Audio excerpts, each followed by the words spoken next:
Hello, thank you for joining us on this episode of Sports Bets for Free. My name is Scott Jenkins, your host, just a local sports bettor here in Phoenix, Arizona. Hopefully today with our bets, your bets, it's going to be another profitable day for you. MLB season-long bets and also Tokyo Series, as we've got a couple games going on.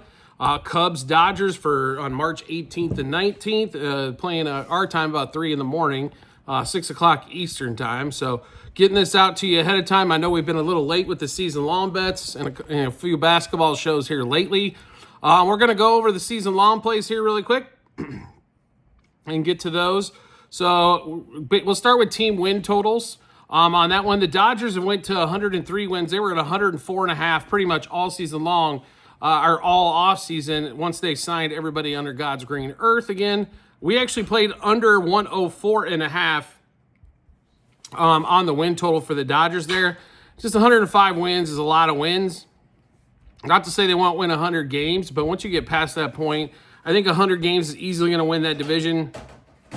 And the way that the teams look in the NL, it's probably going to get them the number one overall seed there. So under 104.5, if you can still find it, I'd play it 103.5. You are getting tied a little bit. Next team up, Chicago Cubs. So this line opened roughly around 87.5 wins. I don't know how they got to that number there. There's a lot of people think, the bookmakers think, I guess the Cubs are going to win this division. I don't see it. They didn't do anything on the offseason at all, besides Kyle Tucker for Cody Bellinger, which is, in my opinion, a wash, because they didn't want to pay Bellinger anymore, so they had to trade for Tucker, and he's in the last year of his deal as well. And it's another left-hander in Chicago. We know they need right-handed power bats, and they didn't get one. Shaw's going to start at third base, supposedly, on that one. And the pitching staff is okay.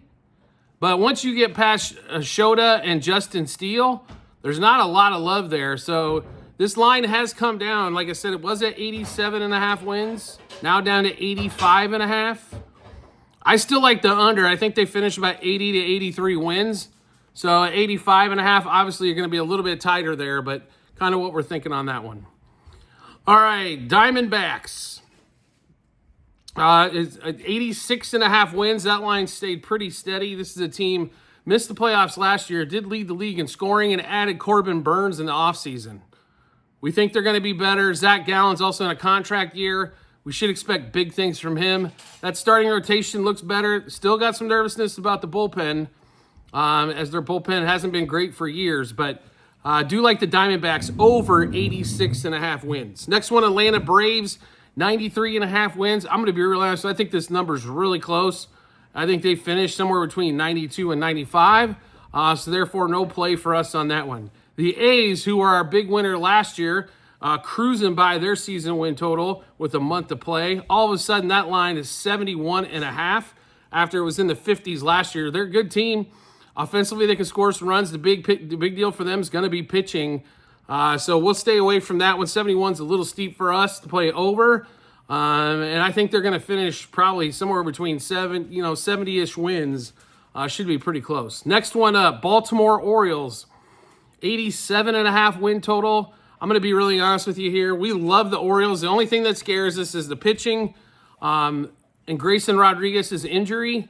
I still love them over 87.5 wins. I think this is a team that wins 92. I think we're cruising in the last week or two with this team already hitting the number. Next team up, Boston Red Sox, 86.5 wins. I know they did a lot to add to the staff or add to their players. Obviously, they got Crochet from the White Sox in a trade.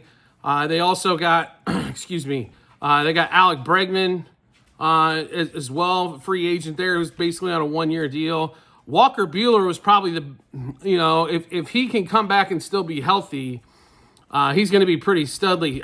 That number there, I'll be honest with you, there's some people picking him win the division, and with Garrett Cole being out for the season now, might not be a bad idea, but on that one, but we're going to stay away from that one there. Next one up, Cincinnati Reds. This is something we really do like. The Reds if they get back to healthy again, they got some bats, and they're going to score a lot of runs. Pitching's a little bit questionable, but I think overall in that Central Division, the Cardinals basically not any good. The Pirates, not any good. The Brewers are trying to rebuild and still stay competitive.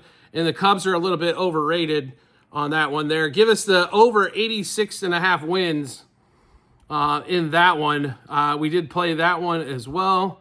Let's see here. On the Reds, over 78.5 wins on that one there.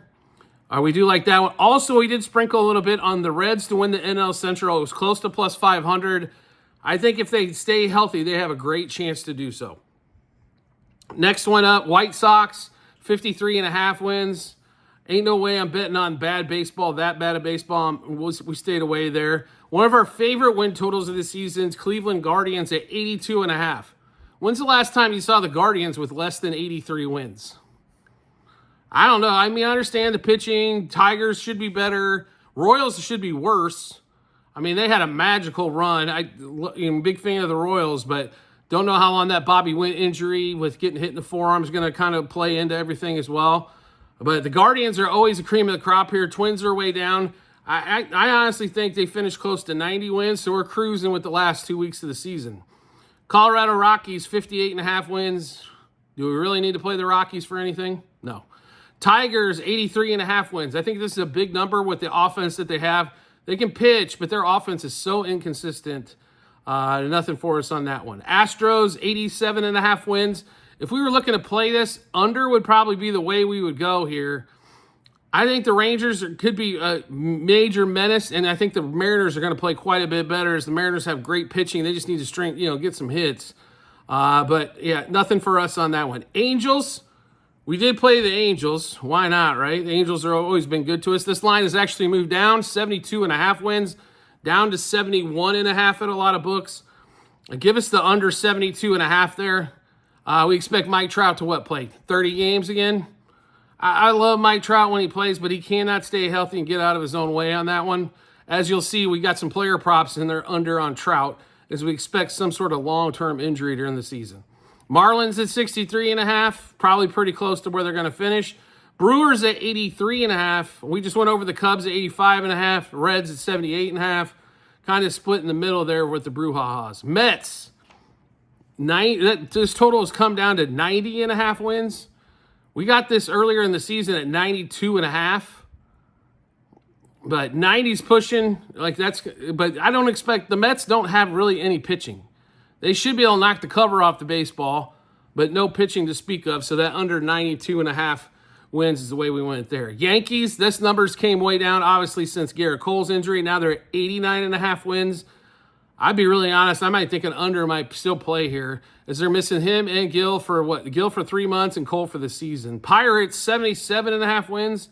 To me, this was kind of disrespectful to the Reds at 78.5 that the Pirates are going to be within one game of them. No play for us if we had to play anything on the under.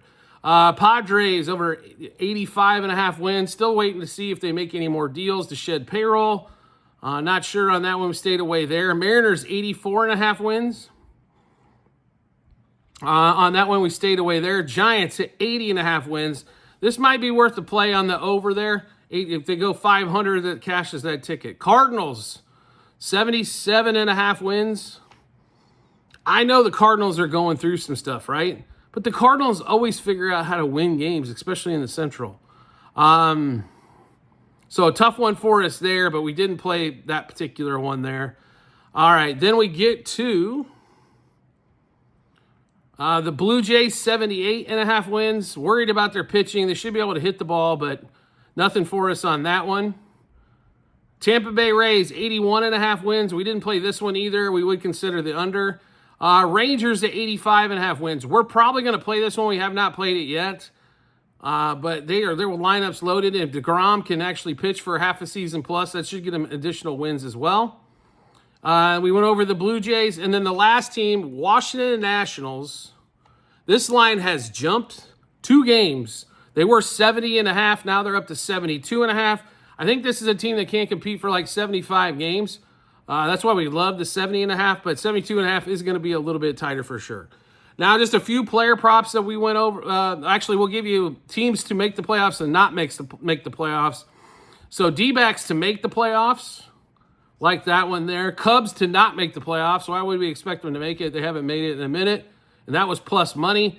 Guardians to make the playoffs, that was plus money as well. As that Central should still be down. The only thing the Tigers really have is Scooble, and they win a lot of close games last year. That hitting is still not fantastic, right, on that one there. And then you've got, the White Sox. They're not going to compete for anything. All right, and then, so we went over the D-backs to make it, Cubs to not make it, Guardians to make it. All right, a few player props that we're going to go through. Alex Bregman, 20-plus home runs with this new team. Cody Bellinger moving to that short porch in at Yankee Stadium over 20.5 home runs, so 21-plus there. Jackson Chourio for the Brewers, who we expect to have a monster this year, 22-plus home runs. Mike Trout, under 22.5 home runs. And this all, Trout's a 35, 40 home run guy if he can stay healthy for 140 games. Just we're not expecting him to probably play more than 50. And our favorite player prop or team total wager for the preseason is going to be Mookie Betts, 26-plus home runs. I know he's going to miss 2 games. That sucks. 2 games out of the chute. As long as he can play around that 140 mark, 130, 140 mark, we should still be in great shape there. All right, Garrett Crochet for the Red Sox, under 199.5 Ks. Reason being, he's never pitched a bunch of innings anyway.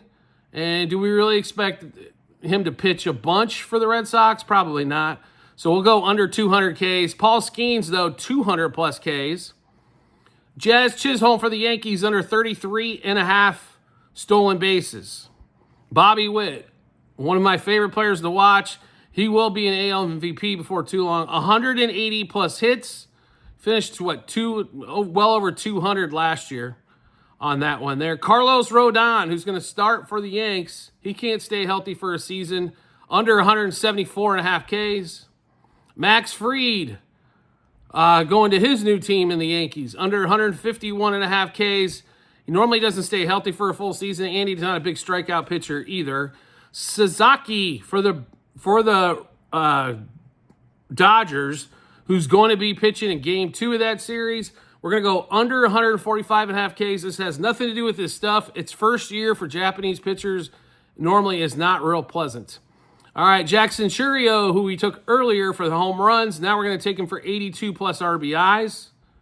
Mookie Betts, who we also took for the home runs. We're going to take him at 88-plus RBIs. Judge, 111 RBIs. Not a big monster bet for us on that one, but just a sprinkle there. And Mike Trout, who we took under 22.5 home runs. We're also going to take under 72.5 ribbies, just because we don't think he's going to play enough games. All right, that's all of our preseason season-long bets. Let's get into the Tokyo series. Game 1, March 18th. Like I said, it's about 3 a.m. out here, 6 o'clock Eastern time. Dodgers, Cubs. We got exciting, I think, 2-game set. This should be a pretty good 2-game set here. I think the Dodgers are going to win this Game 1. But Game 2, I think the Cubs have got a chance against Sasaki. So, Cubs, Shota is pitching versus Yamamoto. Dodgers, they were 145 yesterday. Looks like they're already up to 155 on the money line. So they are the favorite there. Run line at 1.5, barely plus money. Total at 8 in this one. Kind of a big total there. Not sure the way it looks. He should be able to hit the ball out of the out there in Tokyo, but we'll see as it's not like England where the guys were hitting home runs. It seemed like every other at bat. All right, so in this game here, we're going Dodgers money line minus 1.5, 2.5, and 3.5 on the run line. Dodgers over 3.5 team total. Now, I know it's 4.5, but 3.5 was like minus 160. Then we grabbed it for us, so recommend getting a little bit more cushion there. Dodgers money line, first 3, first 5, first 7 innings. We're on 2 hitters. If you haven't followed our show before, normally in a game, because we follow the Dodgers, Cubs, Royals, and Orioles. We do like 2 hitters in this game. It won't be every game, but we do like 2 in this one. Ohtani, obviously. Home run, double, 2+ total bases, 3+ hits, runs, RBIs, 2+ hits, and 3+ total bases. Teoscar Hernandez against the left-hander. We like that matchup as well. And there's going to be no Mookie Betts, so they need right-handed sticks. Teoscar Hernandez, home run, double, 2+ hits, runs, RBIs combined, 2+ total bases, 3+ total bases, and 2+ hits. All right, so we just went through a bunch of bets. How do we get take a look at all those? No problem at all. We've got them posted in multiple spots online, TikTok and YouTube channel pages, as well at the end of every episode on YouTube. It's a link to our Google Sheets, docs.google.com/spreadsheet, bunch of other stuff behind it. Once you click on that link, go to Baseball 2025. You'll be able to see all those season-long bets, plus you'll see March 18th down there as well for the first game of the Tokyo Series. You can check out all the bets that we made, what juice we got those at, how many units we wagered, and what book we placed them at as well. So check that out when you get some time. Also, do you like the content that you're seeing here? Want to see some more? We'd love to have you along for the ride. We've been a little slow on basketball here over the last few days, but baseball, we'll get these 2 games, and then once the regular season starts up, we'll be try to be on almost with a daily show for that as well. So feel free to follow or subscribe depending on the social media platform you're watching us on, or make life simple for yourself. Turn on those notifications for that social media platform. You'll get a notification sent to your phone or device to let you know Sports Bets for Free has dropped a new episode of bets. Give you plenty of time to match those up with your bets, give you the ton of confidence you need heading to the betting app or betting window. Also, March Madness Tournament Challenge, if you're interested in following a bracket, is free. No charge. You'll get in with a lot of people in a private group. I just need you to message me on YouTube or TikTok, and then I will send you the link over along with the password so you can join. Up to 25 entries, no charge. Just more for bragging rights. Have a little fun with everybody on this one as well. See who does everything in the bracket. We do appreciate everybody's support as always, and we look forward to seeing you on the next episode.